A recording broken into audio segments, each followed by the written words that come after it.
കഴിഞ്ഞ 10 വർഷക്കാലമായി ഇടുക്കി ജില്ലയോട് വിവേചനപരമായ നടപടികൾ സ്വീകരിച്ചു പോരുന്ന ജില്ലയുടെ വികസന പ്രവർത്തനങ്ങളെല്ലാം അട്ടിമറിച്ച സർക്കാരിന് എതിരെയുള്ള ജനവിധിയാകും വരാൻ പോകുന്ന നിയമസഭാ തെരഞ്ഞെടുപ്പെന്ന് UDF ജില്ലാ ചെയർമാൻ ജോയി വെട്ടിക്കുഴി. ഇടുക്കി നിയോജക മണ്ഡലത്തിൽ UDFന്റെ മുഴുവൻ സ്ഥാനാർത്ഥികളും വലിയ ഭൂരിപക്ഷത്തിൽ വിജയിക്കുമെന്നും ജോയി വെട്ടിക്കുഴി പറഞ്ഞു. ഇടുക്കി ജില്ലയോട് നീതികേട് കാട്ടിയ ഒരു സർക്കാരാണ് ഇടതുപക്ഷ സർക്കാരെന്നും അദ്ദേഹം കൂട്ടിച്ചേർത്തു. കഴിഞ്ഞ 10 വർഷമായി അധികാരത്തിലിരിക്കുന്ന ഇടതുപക്ഷ ജനാധിപത്യ മുന്നണി ഗവൺമെന്റിനെതിരെയുള്ള ജനവികാരം ഈ തെരഞ്ഞെടുപ്പിൽ ആഞ്ഞടിക്കുമെന്നുള്ള കാര്യത്തിൽ യാതൊരു സംശയവുമില്ല.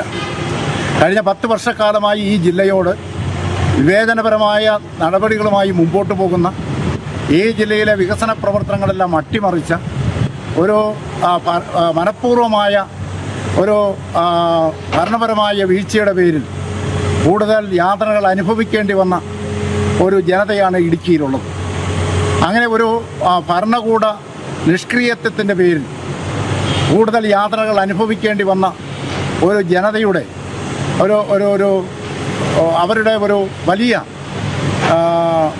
അഭിപ്രായ വോട്ടെടുപ്പായിരിക്കും ഈ തെരഞ്ഞെടുപ്പിൽ നടക്കുന്നത് എന്നുള്ള കാര്യത്തിൽ യാതൊരു സംശയവുമില്ല.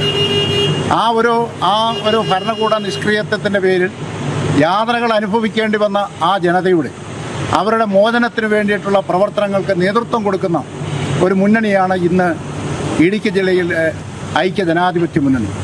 അതുകൊണ്ട് ഈ മുന്നണി ഞങ്ങളുടെ മുമ്പിൽ വച്ചിട്ടുള്ള വാഗ്ദാനങ്ങളെല്ലാം നിറവേറ്റിക്കൊണ്ട്, പ്രത്യേകിച്ച് കെട്ടിട നിർമ്മാണ നിരോധനം ഉൾപ്പെടെ ഉള്ള എല്ലാ കാര്യങ്ങളും ഈ ഗവൺമെൻറ്റിൻ്റെ സൃഷ്ടിയാണ്, അല്ലാതെ യാദൃച്ഛികമായി വന്നു ചേർന്ന ഏതെങ്കിലും തരത്തിലുള്ള ദുരന്തങ്ങളല്ല.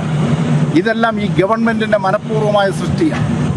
ഈ ജില്ലയിലെ ജനങ്ങൾക്ക് വേണ്ടി നിലപാടെടുക്കേണ്ട ഈ ജില്ലയിൽ നിന്നുമുള്ള മന്ത്രി ശ്രീ റോഷി അഗസ്റ്റിനും അതുപോലെ തന്നെ ഇടതുപക്ഷ നേതാക്കന്മാരും ഈ പ്രദേശത്തോടും ഈ പ്രദേശത്തെ ജനങ്ങളോടും നീതി കാണിക്കുകയോ അല്ലെങ്കിൽ ജനങ്ങൾക്ക് വേണ്ടി നിലപാടുകൾ സ്വീകരിക്കുകയോ ചെയ്യാത്തതിൻ്റെ പേരിൽ ആണ് ഈ ദുരന്തങ്ങളൊക്കെ ജനങ്ങൾ അനുഭവിക്കേണ്ടി വന്നിട്ടുള്ളത്. അപ്പോൾ അതുകൊണ്ട് ഈ ഭരണപരമായ നിഷ്ക്രിയത്വത്തിൻ്റെ പേരിൽ യാതന അനുഭവിക്കേണ്ടി വന്നിട്ടുള്ള ഈ ജനത ഈ തെരഞ്ഞെടുപ്പിൽ ഈ ഗവൺമെൻറ്റിനെതിരെ അഭിപ്രായങ്ങൾ രേഖപ്പെടുത്തും. അത് ഐക്യ ജനാധിപത്യ മുന്നണിക്ക് അനുകൂലമായിരിക്കുമെന്നുള്ള കാര്യത്തിൽ യാതൊരു സംശയവുമില്ല.